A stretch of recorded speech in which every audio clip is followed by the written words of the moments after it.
लग्नाचा मांडव मागे आणि पायात फुटबॉलचे बूट. बालगोपालच्या रोहित राजेंद्र कुरणेचे फुटबॉलवरचे अफाट प्रेम. बाबा खूप बोर होतंय, काहीतरी नवीन फ्रेश ऑर्डर करा ना. माझ्याकडे एक सरप्राईज आहे. स्वाद गोकुळचा, आस्वाद परंपरेचा, गोडवा नात्याचा, गारवा आनंदाचा, गोकुळ आईस्क्रीम सोबती प्रत्येक क्षणाचा. गोकुळ आईस्क्रीम. कोल्हापूर म्हटलं की अंगात सळसळणारं रक्त, कुस्तीची तालीम आणि फुटबॉलचं वेड हे समीकरण ठरलेलं. इथल्या मातीत जन्माला आलेल्या प्रत्येक मुलाच्या रक्तातच जणू फुटबॉल भिनलेला असतो. खेळाप्रती असलेली हीच निष्ठा आणि वेड नुकतंच कोल्हापूरच्या फुटबॉल मैदानाने पुन्हा एकदा अनुभवलं. निमित्त होतं कोल्हापुरातील बालगोपाल तालीम मंडळाचा खेळाडू रोहित राजेंद्र कुरणे याने दिलेला खेळाचा वस्तुपाठ. सध्या कोल्हापुरात रंगलेल्या महापौर चषक फुटबॉल स्पर्धेत बालगोपाल तालीम मंडळ आणि प्रॅक्टिस क्लब यांच्या 7 मे रोजी सामना होता.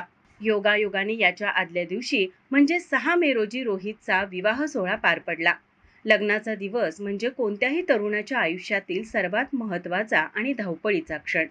नातेवाईकांचा गराडा, शुभेच्छांचा वर्षाव आणि नवीन आयुष्याची सुरुवात अशा वातावरणात कोणताही खेळाडू विश्रांती घेणं पसंत करेल. मात्र रोहित हा कोल्हापुरी खेळाडू असल्याने त्याच्यासाठी लग्नाच्या अक्षता आणि फुटबॉलचं मैदान या दोन्ही गोष्टी सारख्याच पवित्र ठरल्या.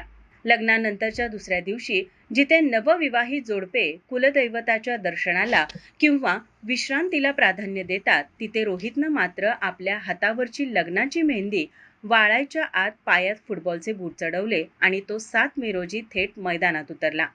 बालगोपाल तालीम मंडळाच्या वतीने खेळताना त्याच्या चेहऱ्यावर लग्नाचा थकवा नव्हता, तर होती ती फक्त आपल्या संघाला जिंकवून देण्याची जिद्द.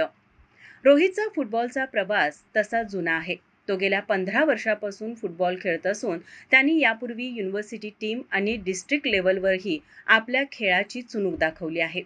विशेष म्हणजे फुटबॉलची ही ओढ केवळ रोहितपुरती मर्यादित नसून त्याच्या संपूर्ण कुटुंबातच फुटबॉल वसलेला आहे. बालगोपाल संघात सध्या त्याचा मोठा भाऊ आशिष कुरणे हा देखील खेळत असून तो गेल्या 18 वर्षापासून या क्षेत्राशी जोडलेला आहे.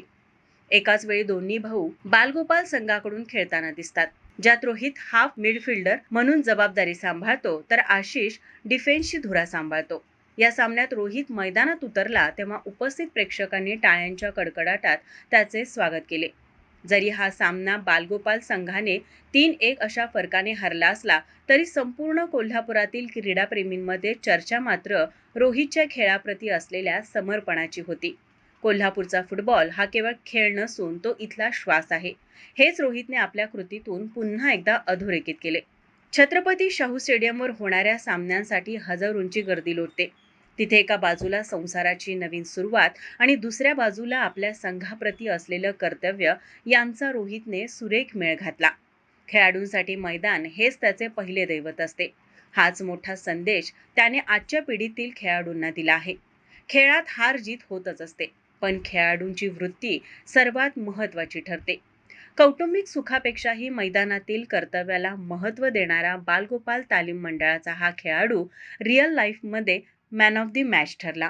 माझा महाराष्ट्र न्यूजसाठी नाजत्तार, कोल्हापूर. ताज्या घडामोडी पाहण्यासाठी माझा महाराष्ट्र न्यूजला आजच सबस्क्राईब करा.